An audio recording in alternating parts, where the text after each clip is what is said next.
हाँ, ये प्रश्न सही है बिल्कुल। और कई बार आप लोगों को बताया, कोई नया नहीं है ये भी प्रश्न। नामापराध बनते रहते हैं, यही कारण है कि उन्नति नहीं हो पाती शीघ्र हमारी साधना में। नामापराध का ऐसा है कि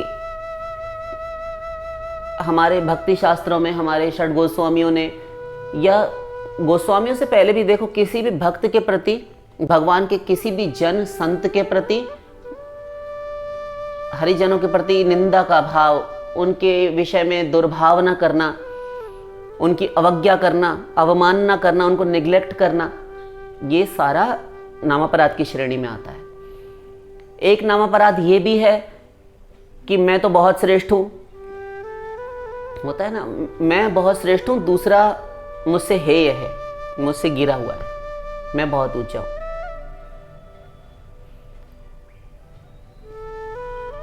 तो मेरा तो इतना जाप हो गया, मैं तो एक दिन में 21 माला करता हूँ, 16 माला ये करता है, मैं तो 21 करता हूँ। एक उससे भी आगे आ गया कि मैं 51 करता हूँ। बहुत अच्छी बात है यदि करते हो, किंतु उससे अच्छी बात ये है कि जितना भी करो उतना अधिक तुम्हारे अंदर दैन्य का विकास हो, दीनता का विकास होता चला जाए। ये पैमाना है, ये पैमाना इससे नापना चाहिए स्वयं को कि हम कितना ही किसी से, अपने से नीचे वाले से श्रेष्ठ हों, जितना अधिक श्रेष्ठ हों उससे अधिक हम स्वयं को गया बीता गिरा हुआ पतित माने। हम स्वयं को पतित मानते नहीं और भगवान से कहते आप तो पतित पावन हो, मुझ पर कृपा करो। तो मैं पतित पावन हूं अपने ही मुख से कह रहा है और पतित स्वयं को मानता नहीं। और यत्किंचित कुछ कहता भी है प्रार्थना में, दैनिक प्रार्थना में, तो मुख से कहता है, भीतर नहीं। यदि कोई कह दे एक क्षण के लिए कि आप पतित हैं, क्या,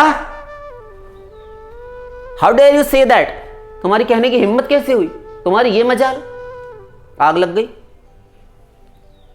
तो इसका सीधा सा अर्थ है, जब तुम घुर्राए खोखियाए सामने वाले पर, इसका सीधा सा यही अर्थ है कि तुम भीतर से अपने आप को नहीं मानते, एडमिट नहीं करते अपने दोष, कि हम पतित हैं, गर्हित कर्मा हैं, हम गंदे हैं, हम कामी, क्रोधी, लोभी, मोही, अहंकारी, मदमात्सर्य, ईर्ष्या, राग, द्वेष, अभिनिवेश, पाखंड, इन सब से ग्रस्त हैं।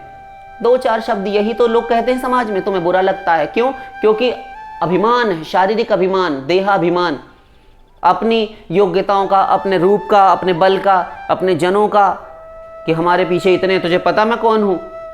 ये सब अभिमान जब तक रहेंगे, भक्ति में, साधना में, भजन में उन्नति कभी किसी जीव की ना तो हुई ना होगी। तो क्या करें? निरपराधे नाम ले ले, सर्व कर्म कृत है। गौरांग महाप्रभु चैतन्य चरितामृत में कहा गया, निरपराध होकर नाम लेना चाहिए।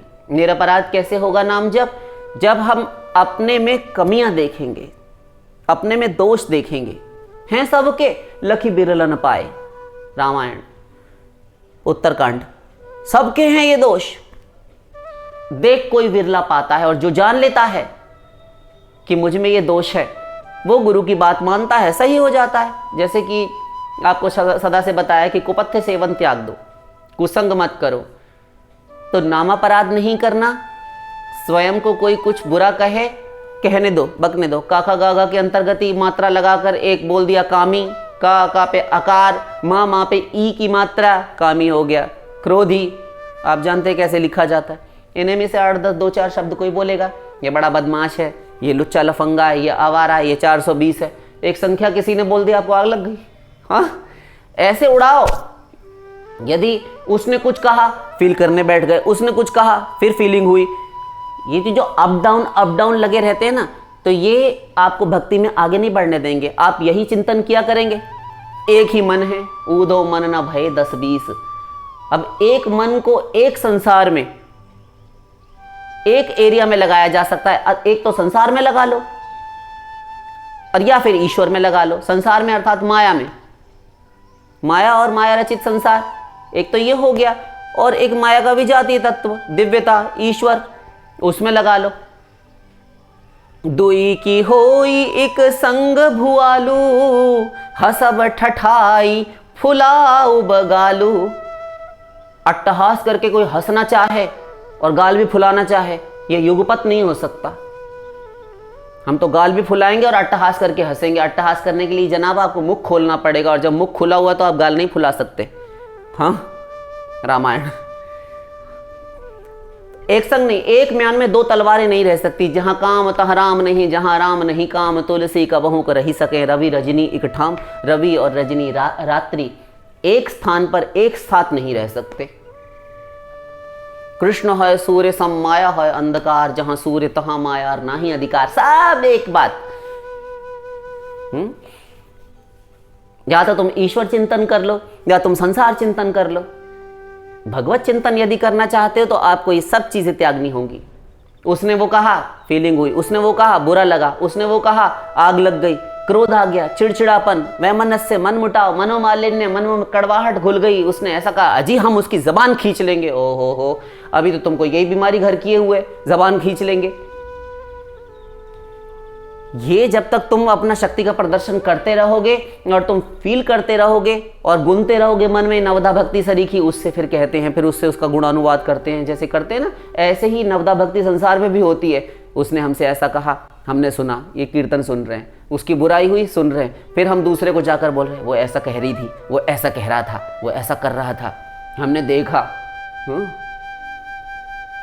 फिर सोचते भी हैं, ये रूप ध्यान हो रहा है, वो मिले तो सही, ये उसकी पूजा करने की बात सोच रहे हैं।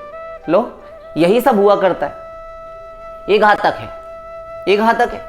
तो राग द्वेष का एक ही फल, संसार की प्राप्ति। संसार में प्यार से या खार से, किसी भी प्रकार से मित्रता अथवा दुश्मनी की भावना कैसे भी करके तुमने मन लगाया, तुम्हें संसार की ही प्राप्ति होगी। वहीं जाओगे, जिसके प्रति जो दुर्भावना तुम कर रहे हो वो जैसा होगा उसका फल तुम्हें मिल जाएगा।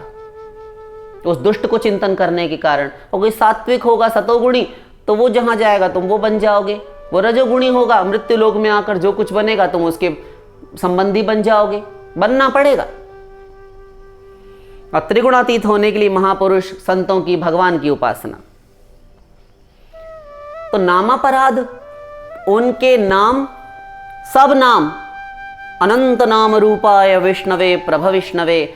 सहस्त्र नाम नहीं, अनंत नाम है भगवान के। इन्हें गिने लिख दिए जाते हैं किसी स्तोत्र में तो वो सहस्त्र नाम हो जाता है। विष्णु सहस्त्र नाम, श्री कृष्ण सहस्त्र नाम, गोपाल सहस्त्र नाम, श्री राम सहस्त्र नाम, नृसिंह सहस्त्र नाम। ये सब जो सहस्त्र नाम होते हैं, ये भगवान के कुछ विशेष विशेष गुण, विशिष्ट लीलाओं के अनुसार लिख दिए जाते हैं, विशिष्ट उनके नाम रूप लीला इत्यादि के अनुसार। किंतु अनंत नाम है भगवान के, ये भी उसे ही शास्त्र में कहा जा रहा है। अनंत नाम रूपाय, भगवान के अनंत नाम है, रूप अनंत है। यो वा अनंतस्य गुणानंता अनुक्रमेशन सतु बाल बुद्धि रजांसि भूमेर गणयेत कथंचित कालेन नैवाखिल शक्ति धामना। भागवत। अनंत काल तक कोई बृहस्पति सरस्वती का भी दादा हो, गणित में मैथमेटिक्स में ऐसा गणितज्ञ, और वो अनंत काल तक यदि गिनता चले अपने टैलेंट, अपनी प्रतिभा के बल पर। यो वा अनंतस्य गुणान अनंता, अनंत भगवान के अनंत गुणों को अनुक्रमिष्यन, जो गिनती करने चले, सतु बाल बुद्धि, वो भोला है। बच्चे की बचकानी अक्ल है उसकी, कैसे गिनेगा। हरि अनंत, हरि कथा अनंता, भगवान अनंत, उनके चरित्र अनंत हैं, उनकी लीलाएं, उनके नाम रूप, लीला गुण, धाम, संत भक्त परिकर, भगवान से जुड़ी हुई जो जो वस्तु, सब अनंत। कैसे गिनोगे। अनंत का अंत कभी नहीं आता।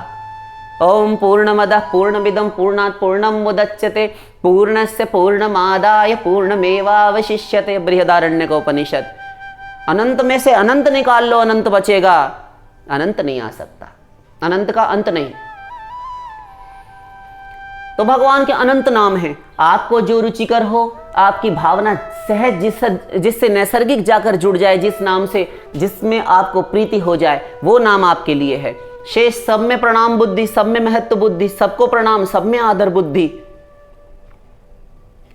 जो जही भाव नीक तही सोई, जो जिसको अच्छा लगे उसके लिए वही अच्छा है। किंतु दुर्भावना किसी के लिए नहीं। हम तो ये नाम लेते हैं, तुम तो ये बात चर्चा चलाना भी नाम अपराध है। सब नाम बराबर, अरे तुम्हारे ही प्रभु के वो नाम हैं। आप एक बात बताइए कि ये पुरुष है, ये लड़का है, ये रमेश है, ये उमेश है, ये दिनेश है, कोई भी है, एक लड़का, अब वो एक तुम्हारा ही है, उसके कई संबंध हुआ करते हैं, किसी का भाई है, किसी का पुत्र है, किसी का पति है, किसी का पिता है।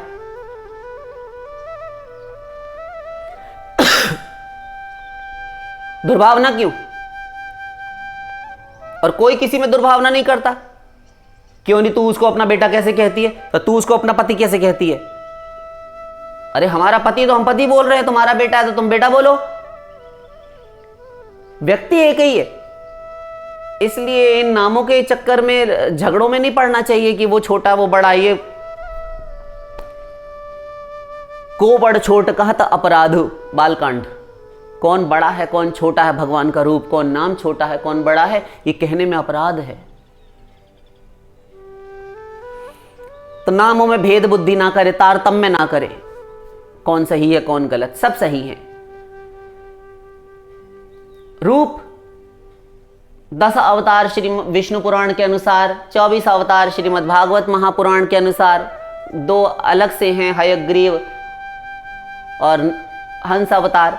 ये अवतार भी सब मिलाकर भगवान के अनंत अवतार होते हैं। भागवत क्या लिखेगी बेचारी, अनंत अवतार। इन्हें गिने भक्तों के सुविधे के लिए कि वो साधना इत्यादि कर पाएं, किसी एक रूप में लगा सकें अपने मन को, उसके लिए 10 अवतारों का निरूपण किया गया है शास्त्रों में। किंतु भगवान के अनंत रूप हैं, तो जो रूप जिसको प्रिय हो। नृसिंह में रुचि है आपकी, नृसिंह भगवान के पास जाइए, प्रहलाद जी महाराज। आपकी हमारी विट्ठल में। धन्ना जाट आप किसको प्रिय पसंद करते हैं, आपको कौन प्रिय लगता है? और सदन कसाई आप बताइए। हमको तो ये गोल गोल बटिया है ना, ये जो काले काले सोना मिश्रित पत्थर होता है, शालग्राम जी, हमको तो यही प्रिय है। हमारे इसी में भावना बनती है जी, इतनी सुंदर सुंदर और मूर्तियां तमाम मिला करती हैं आप ना हमें इसी को देख के भावना आती है, हम फपक कर रो पड़ते हैं, हमारे नेत्रों से अविरल अश्रुधार प्रवाहित होने लगती। बस हो गया काम। तुम्हारी भावना का फल होता है। मूर्ति में कुछ चमत्कार नहीं होता। मूर्ति का चमत्कार तो महापुरुषों को दिखाई देता है। मूर्ति देखी पागल हो गया, ये महापुरुषों को हुआ करते हैं अष्ट सात्विक भावों के उद्रेक, हमको नहीं होते। दिन रात एक मूर्ति विक्रेता उस मूर्ति की दुकान में बैठा रहता है, दिन रात एक पत्थर की मूर्ति बनाने वाला बनाता रहता है, उसको रगड़ता रहता है, उसको कोई फीलिंग नहीं। और एक पत्थर भी देखा तो भगवत भक्त को देखकर आंसू छलछला पड़ते हैं। भावना का फल है। भावग्राही जनार्दन भावग्राह्य मनीडाख्यम, भाव ग्रहण करते हैं भगवान। भावना नहीं, वो पत्थर, वही धातु, वही लकड़ी, न काष्ठे विद्यते देवो। लकड़ी पत्थर ईंट में शिलाओं में भगवान नहीं होते, भगवान भावना में बसते हैं। तो भावना महापुरुषों के पास होती है। हमारे पास तो चक्षुरेंद्रिय चर्म चक्षु हैं, हम इन्हीं से देखेंगे निगोड़ी आंखों से। हमारी वो दृष्टि कहाँ की भावना आ जाए और रो पड़े हम।